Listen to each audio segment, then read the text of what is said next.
اس کے بعد ارجا آیت فی کتاب اللہ، قرآن حکیم میں سب سے امید افزا، امید کو بڑھانے والی آیت کون سی ہے؟ یہی ہے، قل یا عبادی الذین اسرفوا علی انفسہم لا تقنطوا من رحمت اللہ ان اللہ یغفر الذنوب جميعا انہ هو الغفور الرحیم۔ پورے قرآن حکیم میں سب سے امید دلانے والی یہی آیت ہے۔ ابن عباس فرماتے ہیں، ابن مسعود رضی اللہ تعالیٰ فرماتے ہیں، بہت سارے صحابہ اور تابعین فرماتے ہیں کہ قرآن حکیم میں سب سے امید دلانے والی آیت یہی ہے۔ کیا؟ اللہ پہلے اپنے حبیب سے بول رہا ہے، آپ بولیے، قل، آپ کہہ دیجئے۔ اب ظاہر ہے کہ نبی بھی بول رہے ہیں اور اللہ کے بولنے پر بول رہے ہیں، گویا کہ اللہ بول رہا ہے اور اس کا نبی بھی بول رہا ہے، یہ دو چیزیں، قل، اے ہمارے حبیب آپ بول رہے ہیں، تو اللہ اپنے نبی سے کہلوا رہا ہے، گویا کہ اللہ بول رہا ہے اور اس کا نبی بھی بول رہا ہے، دونوں بول رہے ہیں۔ کیا؟ یا عبادی الذین اسرفوا، ہے میرے بندو۔ یہ یا کیوں بول رہا ہے؟ اللہ پکارنا ہوتا ہے نا تو آدمی قریب ہی ہوتا ہے نا، تب نہ پکارتا ہے، اے بھائی سنتے نا، کوئی آدمی سامنے ہو تو میں بولوں گا نا یا عبداللہ۔ اللہ فرما رہا ہے یا لا کر کے میں تیرے ساتھ ہوں، پاس ہی ہوں، دور نہیں ہوں تجھ سے میں۔ تو نے بہت گناہ کیا ہے نا، مایوس مت ہونا، تو میرا بندہ ہے، میں تجھ سے دور نہیں ہوں، بہت قریب ہوں تجھ سے۔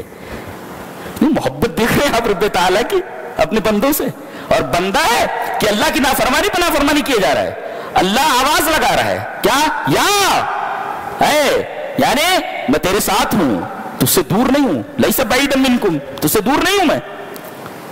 کون؟ میرے بندے، بندہ نہیں کہا، میرا بندہ کہا۔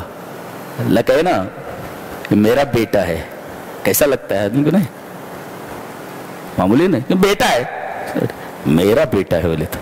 یا عبادی، میرے بندے، بولے اللہ تبارک تعالیٰ نے یہاں اپنی طرف جو اضافت کی ہے وہ اضافت تشریفی ہے، میرے بندے ہیں۔ کون سے بندے؟ الذین اسرفوا علی انفسہم، جنہوں نے اپنے نفسوں کے اوپر ظلم کیا ہے۔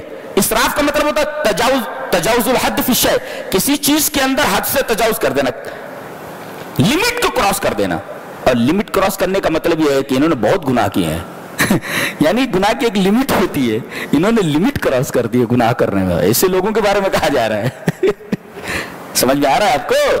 ایک ہے گناہ لمٹ میں کیے ہیں، یہاں عالم یہ ہے کہ گناہ لمٹ کے باہر ہے، آؤٹ آف لمٹ ہے، ان کو اللہ کہہ رہا ہے اے میرے بندو جنہوں نے اتنے گناہ کیے ہیں جو آؤٹ آف لمٹس ہیں، لا تقنطوا، مایوس ہونے کی ضرورت نہیں ہے تمہیں، لا تقنطوا من رحمت اللہ، اللہ کی رحمت سے مایوس مت ہو۔ یہ ان بندوں کے بارے میں کہا جا رہا ہے جنہوں نے گناہ کرنے میں کوئی کسر باقی نہیں چھوڑی ہے، اتنے گناہ کیے کہ انہوں نے کوئی حد نہیں چھوڑی ہے، ہر حد کراس کر ڈالی ہے، اتنے گناہ کیے۔ میرے وہ بندے، لا تقنطوا من رحمت اللہ، میری رحمت سے مایوس مت ہو۔ ان اللہ یغفر الذنوب جميعا، یہ نہیں کہا گیا، ذنب کا پلورل ہے ذنوب، ایک گناہ نہیں بخشے گا، ذنوب، گناہوں کو بخش دے گا۔ سوال پیدا ہوا اگر ذنب لاتا تو ایک گناہ بخش دے گا، ذنوب لایا تو بہت سارے گناہوں کو بخش دے گا، کچھ چھوٹ گئے کیا؟ جمیعاً، all of them، سارے گناہ۔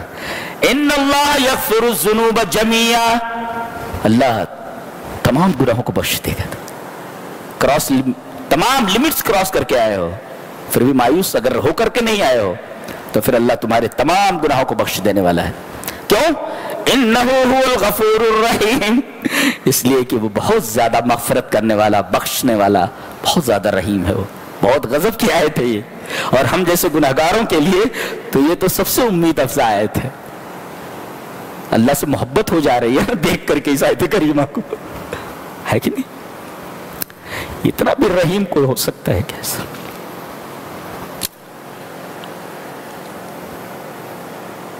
فرما بردار بیٹے کے اوپر اگر کوئی رحیم ہو، باپ اگر اسے چاہے